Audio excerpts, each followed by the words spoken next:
অভিনেতা রাহুল অরুণোদয় বন্দ্যোপাধ্যায়ের মৃত্যু জানিয়ে অনেক প্রশ্ন আমি মণিময় রয়েছে আপনাদের সঙ্গে। দেখুন, এদিকে অভিনেতা রাহুলের মৃত্যু যাকে ঘিরে যে প্রশ্নগুলো সামনে এসছে তাতে রাহুলের জলে ডুবেই মৃত্যু হয়েছে, এটা ময়নাতদন্তের রিপোর্টে উল্লেখ। অভিনেতার পাকস্থলী, ফুসফুস, সেখানে বালি এবং জল জমে যায়, ফুলে উঠেছে শরীরের একাধিক ইন্টারনাল অর্গান। শরীরের জল জমেই মৃত্যু, ময়নাতদন্তের রিপোর্ট তাতে উল্লেখ। আর কিছুক্ষণ আগেই বিজয়গড়ের বাড়িতে পৌঁছল রাহুলের মরদেহ। ইতিমধ্যেই শোকসন্তপ্ত অনুরাগী মানুষ, সর্বসাধারণ মানুষ, পাড়ার মানুষজন এবং পরিবার প্রত্যেকেই এই মুহূর্তে একেবারে শেষ মুহূর্তের যে ছবি, বিজয়গড়ের বাড়িতে তার সামনে থেকেই ছবি।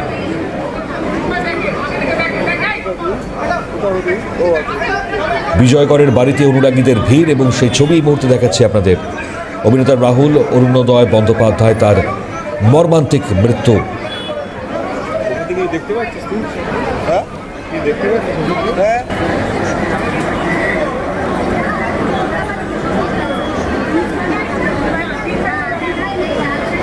আমাদের সঙ্গে মুহূর্তে আমাদের প্রতিনিধি পায়েল রায় রয়েছেন, আমরা বিস্তারিত জানবো। পায়েল, একেবারে যে ছবি আমরা দেখতে পাচ্ছি এই মুহূর্তের পরিস্থিতিটা জানাও আমাদের। যোগাযোগ করছি পায়েলের সঙ্গে, তার আগে আরো একবার ছবি দেখাচ্ছি আপনাদেরকে। বিজয়গড়ের বাড়িতে অনুরাগীদের ভিড়, সহকর্মী যারা ছিলেন প্রত্যেকেই এই মুহূর্তে উপস্থিত হয়েছেন, কারণ যে হঠাৎ করে এমন মারাত্মক এক খবর, যে খবরে টলিপাড়া শোকস্তব্ধ। এই মুহূর্তে অগণিত মানুষের ভিড় জানান দিচ্ছে যে যেভাবে মৃত্যু হয়েছে তাতে খুব স্বাভাবিকভাবে অনেকেই প্রশ্ন তুলেছেন এই মৃত্যু প্রসঙ্গে, যে সঠিক এর তদন্ত প্রয়োজন। ময়নাতদন্তের রিপোর্ট সামনে এসছে। পায়েল রয়েছেন টেলিফোনে আমাদের প্রতিনিধি। পায়েল, কি ছবি এই মুহূর্তে জানাও। পায়েল, জানাও ছবিটা কি এই মুহূর্তে।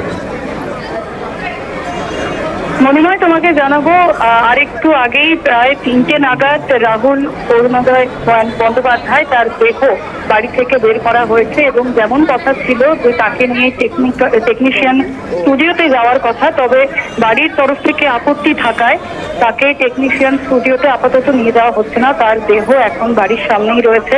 সমস্ত টেলিভিশন ইন্ডাস্ট্রির মানুষজন সবাই দেখা করতে আসছেন, দেখা করছেন, শ্রদ্ধা জ্ঞাপন করছেন। এরপরে এখান থেকে জানা যাচ্ছে সরাসরি রাহুলের দেহ নিয়ে যাওয়া হবে কেওড়াতলা মহাশ্মশানে। এখন বাড়ির সামনেই আপাতত তাকে রাখা হয়েছে।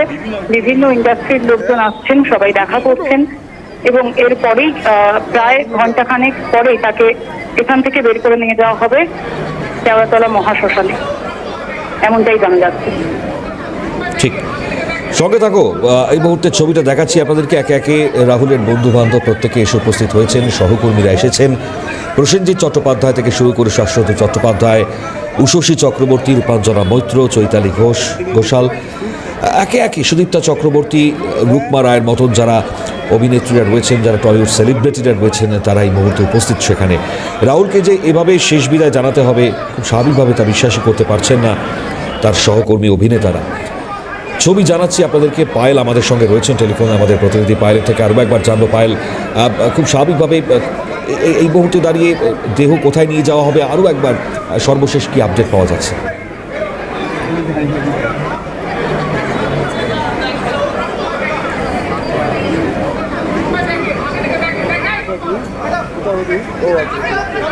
হ্যাঁ পায়েল, শুনতে পাচ্ছ আমাকে? হ্যাঁ মণিময়, হ্যাঁ, আরও একবার একটু জানাও আমাদেরকে বিস্তারিত, যেমনটা জানতে চাইছিলাম তোমার থেকে। ছবিটা একেবারে দেহ কোথায় নিয়ে যাওয়া হবে, পরিবার পরিজন তাদের সঙ্গে কথা হয়েছে, কি বলছেন তারা? রাহুলের দেহ যেমনটা জানা যাচ্ছিল যে এখান থেকে বাড়ি থেকে বেরিয়েই টেকনিশিয়ান স্টুডিওতে নিয়ে যাওয়া হবে টালিগঞ্জে, তবে তার বাড়ির তরফ থেকে আপত্তি জানানো হয়েছে টেকনিশিয়ান স্টুডিওতে নিয়ে যাওয়ায়, তাই আপাতত দেহ বাড়ির বাইরেই রয়েছে। এখানেই এসে দেখা করছেন বিভিন্ন পরিচয়, বিভিন্ন মানুষজনেরা, তার পরিচিতির লোকেরা, এবং তারাই এসে এখানে শ্রদ্ধা জ্ঞাপন করছেন। বাড়ির সামনেই আপাতত তিনি রয়েছেন, তাকে রাখা হয়েছে তার দেহ। এরপরেই কিছুক্ষণের মধ্যেই তাকে নিয়ে যাওয়া হবে কেওড়াতলা মহাশ্মশানে। তার আগেই এখানে সমস্ত পরিজনের সাথে তার সাথে দেখা করানো হচ্ছে এবং এর বাইরের ছবিটা তুমি দেখতেই পাচ্ছ। বাইরে কিন্তু পুলিশ রয়েছে, ব্যারিকেড করা রয়েছে, ভিড়টা উপচে পড়া। সাধারণ মানুষ সবাই দেখতে এসেছেন, পাশাপাশি তার বাড়ির আশেপাশের লোকজন যারা রয়েছেন তাদেরও কিন্তু ভিড় দেখা যাচ্ছে। ভিড় এখানে সামলানোর জন্য কলকাতা পুলিশ মোতায়েন রয়েছেন। এরপরেই রাহুলের দেহ কেওড়াতলা মহাশ্মশানে নিয়ে যাওয়া হবে। মণিমা। ধন্যবাদ। পায়েল রায় সরাসরি আমাদের প্রতিনিধি ছিলেন আমাদের সঙ্গে। পায়েল যেমনটা জানাচ্ছে, কেওড়াতলা মহাশ্মশানে দেহ নিয়ে যাওয়া হবে। শুভজিৎ অপর প্রতিনিধি আমাদের সঙ্গে রয়েছেন, শুভজিৎ থেকেও জানবো। খুব স্বাভাবিক শুভজিৎ, মানে একেবারে গোটা বিজয়গড় কার্যত শোকস্তব্ধ আজ, যে ছবি আমরা দেখতে পাচ্ছি মারাত্মক। শুভজিৎ, তোমাকে জানিয়ে রাখি যে এই মুহূর্তে রাহুল অরুণোদয় বন্দ্যোপাধ্যায় তার বাড়িতে এই মুহূর্তে তার একাধিক সহকর্মী যারা তার সঙ্গে দীর্ঘদিন কাজ করেছেন, শুধু অভিনয় জগতের এমনটা কিন্তু নয়, অভিনয় থেকে শুরু করে রাজনৈতিক জগৎ, সাধারণ মানুষ, স্থানীয় বাসিন্দা, তার বন্ধু, তারা সকলেই এই মুহূর্তে তার যে দক্ষিণ কলকাতার বাড়ি সেখানে উপস্থিত হয়েছেন এবং এই মুহূর্তে তার মরদেহ তার দক্ষিণ কলকাতার বাড়িতে এসে পৌঁছেছে এবং সেখানে শেষবারের জন্য তাকে দেখার জন্য তার অনুগামীরা একদিকে যেরকম উপস্থিত হয়েছেন, একই সঙ্গে উপস্থিত হয়েছেন শাসক বিরোধী সমস্ত শিবির এবং তার সঙ্গে কাজ করা তার সহ অভিনেতা, অভিনেত্রী এবং টলিউড ইন্ডাস্ট্রির একাধিক কলাকুশলীরা, তারা কিন্তু এই মুহূর্তে উপস্থিত রয়েছেন এবং শেষবারের মতন তাকে শ্রদ্ধা জানানোর যে প্রক্রিয়া সেটা চলছে। এই মুহূর্তে আমরা জানি যে রাহুলের যে মরদেহ তা নিয়ে যাওয়া হয়েছে তার ঘরের ভেতরে এবং এই মুহূর্তে তুমি দেখতেই পাচ্ছ যে একে একে কলাকুশলীরা তার বাড়িতে যেমন প্রবেশ করেছিল, এই মুহূর্তে রাহুলের মরদেহ বের করে নিয়ে আসা হচ্ছে বাড়ির ভেতর থেকে। এখান থেকে সরাসরি তাকে নিয়ে চলে যাওয়া হবে কেওড়াতলা মহাশ্মশানে, সেখানেই শেষকৃত্য সম্পন্ন হবে। বাড়ির যারা আত্মীয় পরিজন তারা যেরকম রয়েছে, সঙ্গে রয়েছে তার সহকর্মী, সহ অভিনেতা, সহ অভিনেত্রী, একাধিক কলাকুশলী, তারা এই মুহূর্তে উপস্থিত রয়েছেন। একদিকে তুমি দেখতেই পাচ্ছ ছবিতে বাদশা মৈত্র থেকে শুরু করে অরূপ বিশ্বাস, প্রত্যেকেই এই মুহূর্তে তারা উপস্থিত হয়েছেন এবং তার শেষকৃত্য সম্পন্ন করার যে প্রক্রিয়া সেটা একদিকে যেরকম চলছে, তাকে বাড়ি থেকে বের করে নিয়ে যাওয়া হচ্ছে, এই মুহূর্তে ফের তাকে গাড়িতে তোলা হলো এবং সেই ছবি তুমি দেখতে পাচ্ছ যে বহু কলাকুশলীরা তারা কিন্তু এই মুহূর্তে উপস্থিত রয়েছেন রাহুলের এই দক্ষিণ কলকাতার যে বাড়ি সেই বাড়ির সামনে। এই মুহূর্তে একদিকে যেরকম শোকের আবহাওয়া গোটা এলাকা জুড়ে, তার কারণ রাহুল শুধুমাত্র একজন অভিনেতা হিসাবে সাধারণ মানুষ বা তার পাড়া পড়শি স্থানীয় মানুষের সঙ্গে সে কিন্তু মেলামেশা করতো না। একেবারে ছোট থেকে দক্ষিণ কলকাতায় বড় হওয়া রাহুল বন্দ্যোপাধ্যায় সে বিভিন্ন মানুষের সঙ্গে একেবারে মাটির স্তর থেকে মেলামেশা করছে। সেই জায়গা থেকে দাঁড়িয়ে স্থানীয় মানুষের মধ্যেও একটা শোকের ছায়া তা কিন্তু একেবারে স্পষ্ট। এই মুহূর্তে একদিকে রাহুলের যে মৃতদেহ মরদেহ, সেই মরদেহ তোলা হচ্ছে এই মুহূর্তে গাড়িতে। সেখানে একাধিক কলাকুশলীরা রয়েছেন টলিউড ইন্ডাস্ট্রির, অর্থাৎ টালিগঞ্জের একাধিক কলাকুশলীরা, তারা যেরকম উপস্থিত রয়েছেন তাকে শেষবারের মতন দেখার জন্য, শেষবারের মতন শ্রদ্ধা জানানোর জন্য। একই সঙ্গে উপস্থিত রয়েছেন একাধিক ব্যক্তিত্ব, স্থানীয় মানুষ এবং তোমাকে জানিয়ে রাখি বিনিময়ে আর কিছুক্ষণের মধ্যে রাহুল অরুণোদয় বন্দ্যোপাধ্যায় তার মরদেহ তার দক্ষিণ কলকাতার বাড়ি থেকে সরাসরি নিয়ে যাওয়া হবে কেওড়াতলা মহাশ্মশানে। সেখানেই তার শেষকৃত্য সম্পন্ন হবে। একেবারে শুভজিৎ, বুঝতে পারছি। ধন্যবাদ তোমাকে জানাই সরাসরি শুভজিৎ দে আমাদের অপর প্রতিনিধি ছিলেন আমাদের সঙ্গে। আর খুব স্বাভাবিকভাবে এই মৃত্যু, এই আকস্মিক মৃত্যু, তাতে যেমন শোকস্তব্ধ রয়েছে টলিপাড়া, একই সঙ্গে অনেক প্রশ্ন এই রহস্য মৃত্যুর পেছনে। মৃত্যু রহস্যকেই দেখুন, প্রথমত রাহুল অরুণোদয়ের মৃত্যুতে দায় কার, বড় প্রশ্ন। দ্বিতীয়ত সমুদ্রের শুটিংয়ের অনুমতি ছিল কি, স্থানীয় প্রশাসন জানত কি। তৃতীয়ত সমুদ্রের শুটিংয়ের জন্য প্রয়োজনীয় নিরাপত্তা ব্যবস্থা সেটি কি নেওয়া হয়েছিল। এই প্রশ্নগুলো সব থেকে বড় প্রশ্ন। আরও প্রশ্ন, যে প্রশ্নগুলো এই মুহূর্তে বড় হয়ে উঠছে। দেখুন, সমুদ্রের শুটিংয়ের সময় উদ্ধার করা বা উদ্ধারকারী যারা দল সঙ্গে ছিল সেটা ছিল কি, এই প্রশ্নটাও যেমন বড় প্রশ্ন। এদিকে রাহুল ডুবেছে বা রাহুল ডুবছে, ইউনিটের যারা রয়েছেন অন্যান্যরা কেউ দেখলো না?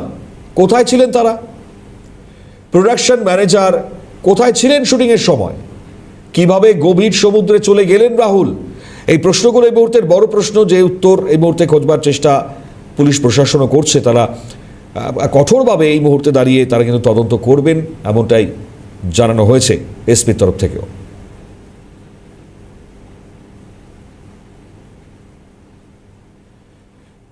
বেশ কিছু বক্তব্য, যার মধ্যে উল্লেখযোগ্য বক্তব্য তা হচ্ছে পূর্ব মেদিনীপুরের পুলিশ সুপারের বক্তব্য, একই সঙ্গে গাড়ির যিনি চালক তার বক্তব্য। শোনাই এক এক করে দুই বক্তব্য।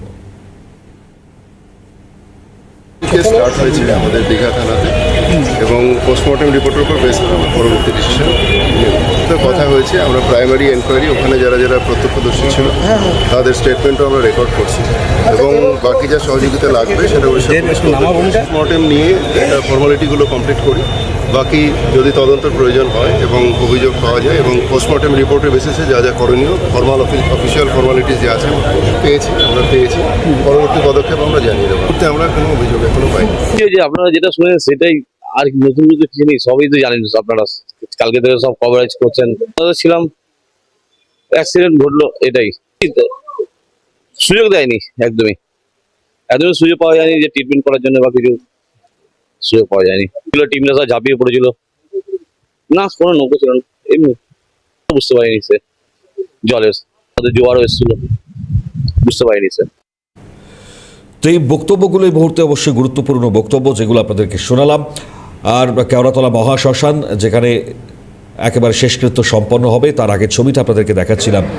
আমাদের সঙ্গে খালিদ জামাল রয়েছেন টেলিফোন দ্বারা, আমাদের অপর প্রতিনিধি খালিদ জানাবেন বিস্তারিত। খালিদ, কি খবর? দেখো, কেওড়া মহাশ্মশান কিন্তু ইতিমধ্যে প্রস্তুত রয়েছে রাহুলকে শেষ বিদায়ের জন্য। ইতিমধ্যে কলকাতা পুলিশের পক্ষ থেকে কড়া নিরাপত্তা ব্যবস্থা গ্রহণ করা হয়েছে। আমরা যেটা দেখতে পাচ্ছি যে এক এক করে আমরা দেখছি রূপম ইসলাম তিনি এসছেন, শ্রীজাত বন্দ্যোপাধ্যায় তিনি এসছেন, এছাড়া টলিউড থেকে নিয়ে টলিউডের যারা আর্টিস্ট ফোরামের সদস্যরা রয়েছেন তারা কিন্তু ইতিমধ্যে এসে এখানে উপস্থিত হয়েছে।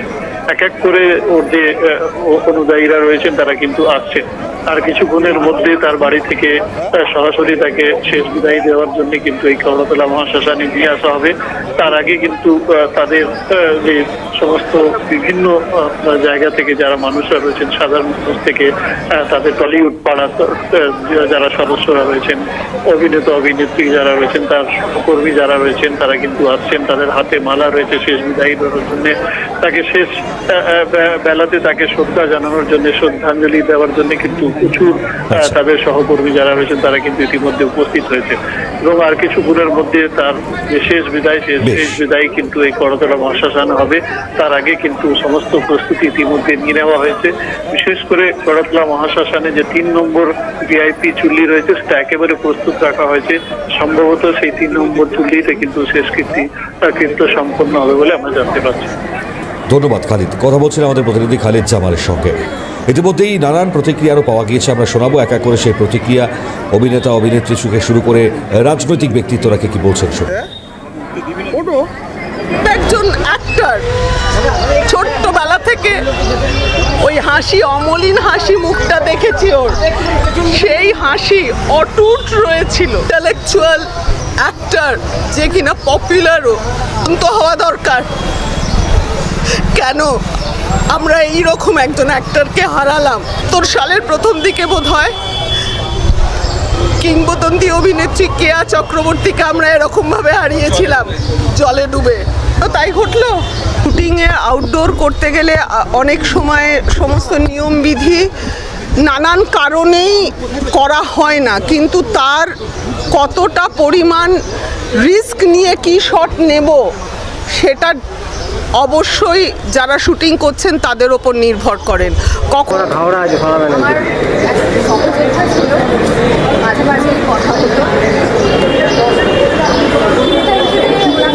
রাহুল, এটা কি হচ্ছে? এটা খুব অবাক কাণ্ড। তা নিরাপত্তা বলে কিছু নেই, নিরাপত্তাটা আনতে হবে। একটা মাত্র ছাত্র ভোট ব্যাংকটা যাতে ঠিক থাকে, আর একটা হচ্ছে আমাদের নিজেদের পার্সোনাল আম জনতা, ওদের জন্য আপনাদের একটু ভাবা উচিত। রাহুলও অমর হয়ে থাকবে। কিন্তু অনেক জায়গায় হয়েছে, একজন মারা গেছিলেন গায়ক আসামেতে, সে বাইরে বিদেশে গিয়ে, এরকম অনেক ঘটনা ঘটছে, অনেক এত তদন্ত হওয়া উচিত। একজন সেলিব্রিটি যাকে মানুষ ভালোবাসে হঠাৎ মৃত্যু হচ্ছে, তার মৃত্যুটা কোনো অস্বাভাবিক ঘটনা নয়, বিয়ে বাড়ি যেন আস্তে আস্তে মারা যাচ্ছে, কিন্তু তার পোস্টমর্টম হওয়া উচিত, তদন্ত হওয়া উচিত। দুঃখের, অত্যন্ত দুঃখের, একটা ইয়াং প্রতিভাবান ছেলে, আমার সাথে ব্যক্তিগতভাবে জানাশোনা ছিল, একটা উদীয়মান আর্টিস্ট, অনেক বড় বড় ভালো রোল করেছে এবং ভবিষ্যতে আরও করত। এই মর্মান্তিক মৃত্যুতে সারা বাংলাই শোকার।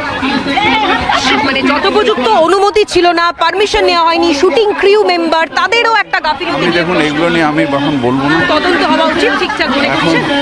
গোটা দীঘা জুড়ে যেভাবে বেআইনি ভাবে কোস্টাল এরিয়ায় কোনো নিয়ম নীতি না মেনে কোস্টাল রেগুলেশন অ্যাক্ট আছে একটা, অর্থাৎ তীরবর্তী এলাকায় বিশেষ কিছু নিয়ম কানুন মেনে সবকিছু করতে হয়, সেখানটায় আজ পর্যটনের নামে ব্যাঙের ছাতা মতো হোটেল আর রেস্তোরাঁ, দেখভালে কেউ নেই, দেখাশোনার কেউ নেই, কোনো নিয়ম নেই, নীতি নেই, কোনো পুলিশ নেই, স্বাভাবিকভাবে এই ধরনের ঘটনা তো ঘটবেই। দুর্ভাগ্য এটা বাংলার জন্য বলতে পারি এখন, এবং তার জন্য পশ্চিমবঙ্গ সরকার দায়ী, কারণ দীঘা পশ্চিমবঙ্গ সরকারের অধীন একটা এলাকা, তার জন্য পশ্চিমবঙ্গ সরকার দায়ী।